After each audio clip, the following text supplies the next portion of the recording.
बिस्मिल्लाहिर्रहमानिर्रहीम। अस्सलामुअलैकुम नाज़रीन। टॉप सॉल्यूशंस पर स्कॉलरशिप्स की एक और बहुत ही अच्छी अपॉर्चुनिटी के साथ आप सबको एक दफ़ा फिर खुशामदीद कहते हैं। आज हम आपके लिए जो अपॉर्चुनिटी लेकर आए हैं ये थाईलैंड से आई है।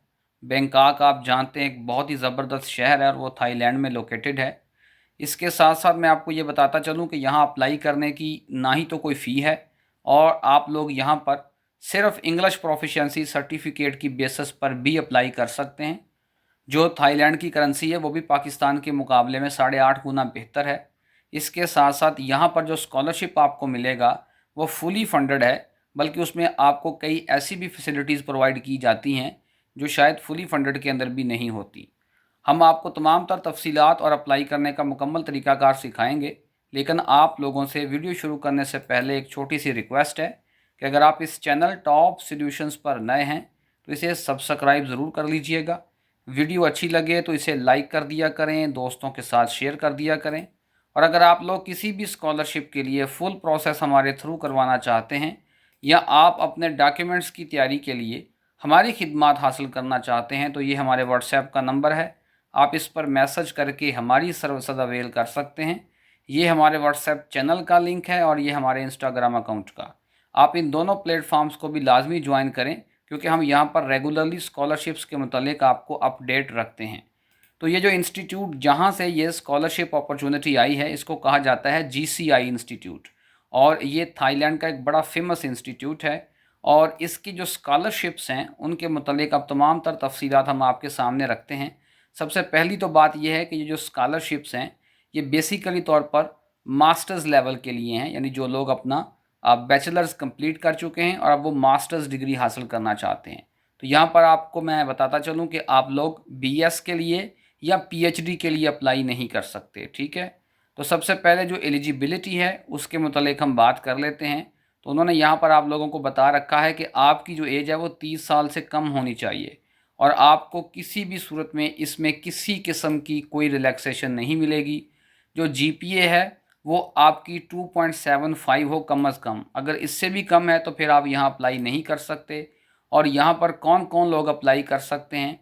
जिनकी डिग्रीज़ केमिस्ट्री के अंदर हैं, बायोलॉजी के अंदर हैं, बायोलॉजिकल साइंसेस, ठीक है। इसमें बॉटनी, जोलॉजी, बायोकेमिस्ट्री, बायोटेक्नोलॉजी और बहुत कुछ आ जाता है। बायोलॉजी एक बहुत वसी और अरीज़ फील्ड है, आप लोग जानते हैं, ठीक है। मालिकुलर बायोलॉजी, इन्वायरमेंटल साइंसेस, ठीक है, इनके अंदर अगर आपकी डिग्रीज़ हैं। इसके साथ साथ अगर आपकी डिग्रीज़ जो हैं वो मेडिसिन के अंदर है, आपकी डिग्री यानी कि MBBS आपने किया हुआ है फॉर एग्जांपल, मेडिकल टेक्नोलॉजी के अंदर आपकी डिग्री है तो फिर भी आप लोग यहाँ अप्लाई कर सकते हैं। ऐसे ही अगर आपकी डिग्री फार्मेसी में है या फार्मास्यूटिकल साइंसेस के अंदर है तो फिर भी आप यहाँ अप्लाई कर सकते हैं, ठीक है। यानी अगर आपने फार्म डी किया हुआ है या फार्मास्यूटिकल साइंसेस के अंदर बैचलर्स है आपका तो आप यहाँ अप्लाई कर सकते हैं। अच्छा, अब चलते चलते मैं आपको ये भी बताता चलूँ कि यहाँ पर आप लोग जो है वो किन डिपार्टमेंट्स में अप्लाई कर पाएंगे या आप लोग किन फील्ड्स के अंदर अप्लाई कर पाएंगे। तो यहाँ पर जो डिग्रीज़ ऑफ़र हो रही हैं ना, वो 3 फील्ड्स में ऑफ़र हो रही हैं। पहला फील्ड है applied biological sciences, environmental health, ठीक है। यहाँ पर सारे वो लोग अप्लाई कर सकते हैं जिनका बैकग्राउंड बायोलॉजिकल साइंसेज़ का है, ठीक है। चाहे आप बॉटनी पढ़ रखी है, आपने जोलॉजी पढ़ रखी है, बायोकेमिस्ट्री, बायोटेक्नोलॉजी, मतलब आपका जो बैकग्राउंड है वो बायोलॉजिकल साइंसेज़ का है। उसके बाद यहाँ पर अगला फील्ड है इन्वायरमेंटल टॉक्सिकोलॉजी का। तो यहाँ पर भी वो लोग अप्लाई कर सकते हैं जिन्होंने इन्वायरमेंटल साइंसेज पढ़ रखी हैं, ठीक है, अर्थ साइंसेज पढ़ रखी हैं। और बायोलॉजिकल साइंसेज के अंदर ही आप लोग जानते हैं कि food sciences and technology, microbiology, इस तरह की भी चीज़ें बहुत आ जाती हैं। और इसके बाद जो तीसरी डिग्री है जो कि आप लोग यहाँ पर शो कर सकते हैं वो है केमिकल साइंसेज की डिग्री। तो केमिकल साइंसेज के लिए ज़ाहिर सी बात है केमिस्ट्री वाले सबसे अप्रोप्रिएट ऑप्शन है। यहाँ पर उन्होंने लिखा हुआ है कि आपके पास साइंटिफिक जो लेबॉर्ट्री रिसर्च है उसका कोई ना कोई एक्सपीरियंस भी होना चाहिए और आपके पास इंग्लिश की जो प्रोफिशेंसी है वो होनी लाजमी है, क्योंकि सारी पढ़ाई इंग्लिश में होगी। उसके लिए आप टॉयफल आइलेट्स भी ला सकते हैं या फिर letter from university indicating English is a medium of instruction, वही simple medium of instruction certificate, MOI certificate ला सकते हैं कि बच्चे ने जो साहब डिग्री हासिल की है सारी की सारी वो अंग्रेज़ी ज़ुबान में इसको वहाँ पर तालीम दी गई थी।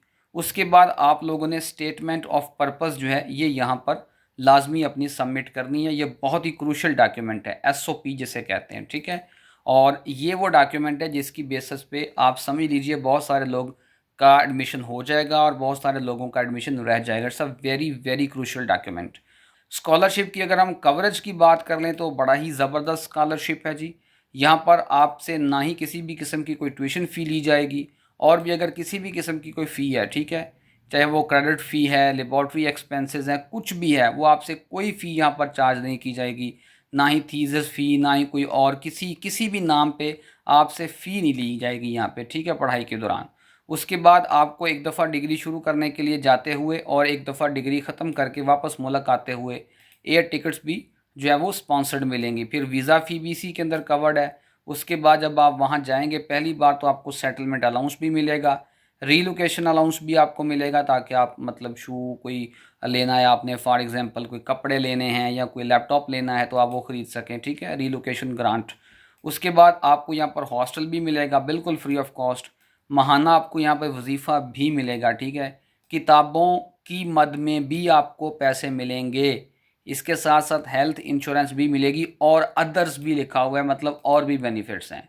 तो it is Indeed one of the best scholarships. लेकिन उन्होंने यहाँ पे ये भी लिखा हुआ है, आप आके पढ़ लीजिएगा, कि ये जो स्कॉलरशिप है ये आपका उस वक्त टर्मिनेट भी हो सकता है अगर आपकी परफॉर्मेंस बुरी हो जाती है यूनिवर्सिटी के अंदर, ठीक है। और आपकी जो क्लासेस हैं वो कब शुरू होंगी, अगले साल 2027 में, अगस्त के महीने में, ठीक है। ये आपने बात जो है वो याद रखनी है। अच्छा, अब उसके बाद एप्लीकेशन का जो प्रोसीजर है इसके ऊपर बाद में आते हैं। एप्लीकेशन पीरियड की अगर हम बात कर लें तो उन्होंने यहाँ पे बताया हुआ है कि आप लोग 15 मई 2026 से 31 अगस्त 2026 तक यहाँ अप्लाई कर सकते हैं। और कब आपको जो है वो आपकी कामयाबी का पता चल जाएगा, वो पता चल जाएगा आपको जनवरी 2027 के अंदर। क्लियर है? तो ये चीज़ें आपने यहाँ पे याद रखनी है। अब एप्लीकेशन का जो प्रोसीजर है वो कोई इतना ज़्यादा कम्प्लेक्स भी नहीं है। बहरहाल आपने उसको ध्यान से फिल करना है, क्योंकि बहुत सारे बच्चों की एप्लीकेशन इसलिए रिजेक्ट हो जाती है क्योंकि उन्होंने फॉर्म सही से फिल नहीं किया होता। तो हम लोग चूँकि पाकिस्तान से बिलोंग करते हैं, तो उन्होंने लिखा हुआ है कि अगर आप अप्लाई कर रहे हैं किसी भी दूसरे कंट्री से तो आपने जो है ये वाला जो फॉर्म है इसको फिल करना है, ठीक है। अच्छा, अब उसके बाद अगेन उन्होंने वही डॉक्यूमेंट्स यहाँ लिखे हुए हैं, ये मैं आपको अभी दिखा भी देता हूँ प्रैक्टिकली। तो चलते हैं फॉर्म फिल करते हैं, ठीक है। इस लिंक पे हम जब क्लिक करेंगे तो हमारे सामने जो फॉर्म है वो खुल के आ जाएगा। ये मेरे पास वो फॉर्म आया हुआ है। सबसे पहले आपने अपना प्रोग्राम चूज़ कर लेना है, ठीक है।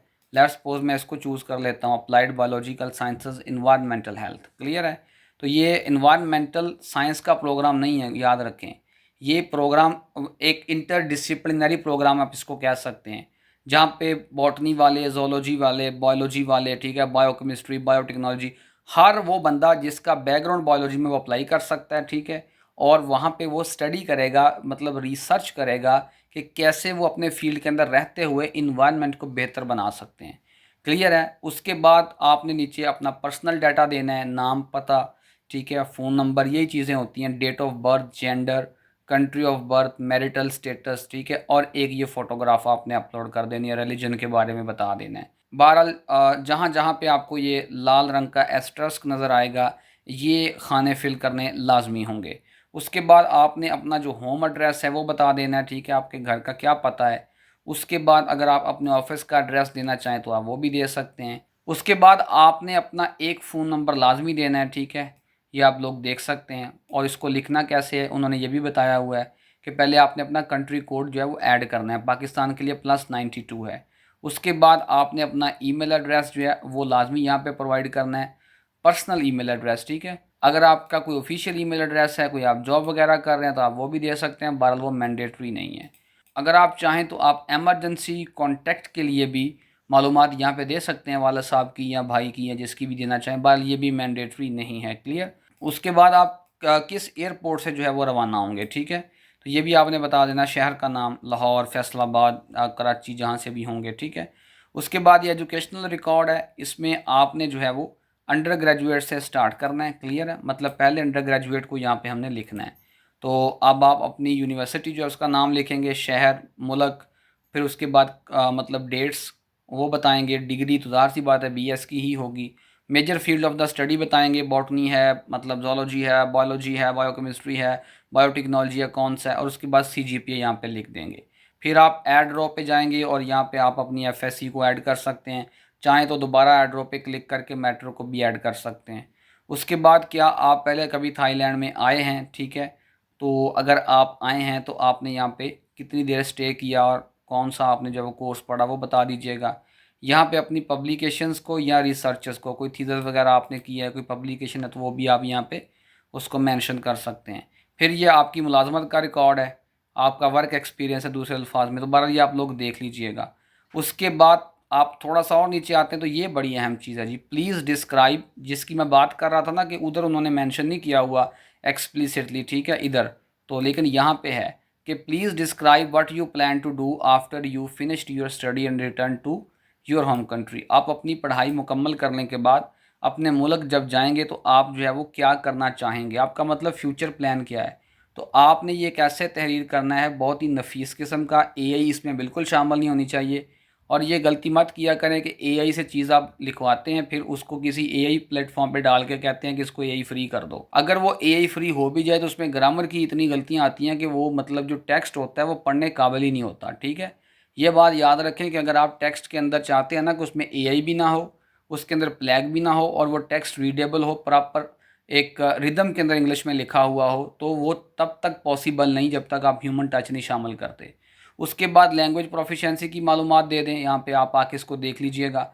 और यहाँ पर इंग्लिश प्रोफिशेंसी जो है इसका टेस्ट आपके पास अगर है तो वो ठीक है, नहीं है तो फिर आपने ये तीसरी ऑप्शन पे क्लिक कर देना है कि मेरे पास MOI है, और उसके बाद यहाँ पे उसको अपलोड भी कर दें। फिर ये डॉक्यूमेंट्स हैं, ट्रांसक्रिप्ट आ गया, ठीक है, ये एक मेडिकल सर्टिफिकेट लाजमी आपने अटैच करना है, ठीक है, ये आप उन्होंने कोई फॉर्मेट नहीं दिया, वो आप किसी भी फॉर्मेट में बनवा लीजिएगा। उसके बाद लेटर ऑफ रिकमेंडेशन, ये आपने यहाँ पे 3 अटैच करने हैं, ठीक है, नाम दें रेफरी का, उसके बाद उसका टाइटल बताएं, वो प्रोफेसर है, असिस्टेंट प्रोफेसर है, लेक्चरर है, कौन है, ठीक है। हमारे यहाँ ये ट्रेंड है कि हर कोई प्रोफेसर होता है, ऐसा नहीं होता, प्रोफेसर एक ओहदा है, एक बाकायदा ओहदा है, ठीक है, मोस्ट सीनियर ओहदा आप कह सकते हैं इसको। उसके बाद जो एकेडमिक हायरार्की है उसके अंदर, उसके बाद इंस्टीट्यूशन का नाम लिखेंगे, उसके बाद यहाँ पर रिकमेंडेशन लेटर अपलोड कर देंगे। ऐसे ही आपने दूसरा रिकमेंडेशन लेटर अपलोड करना है और ऐसे ही तीसरा।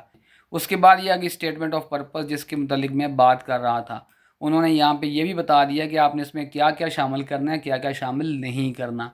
तो आपने एक अच्छी ज़बरदस्त एआई फ्री, फ्लैग फ्री और प्रॉपर इंग्लिश के अंदर लिखी हुई, ग्रामर की गलतियों से बिल्कुल पाक जो है वो आपने एक स्टेटमेंट तैयार करनी है ताकि लगे कि एक मैच्योर स्टूडेंट की लिखी हुई है।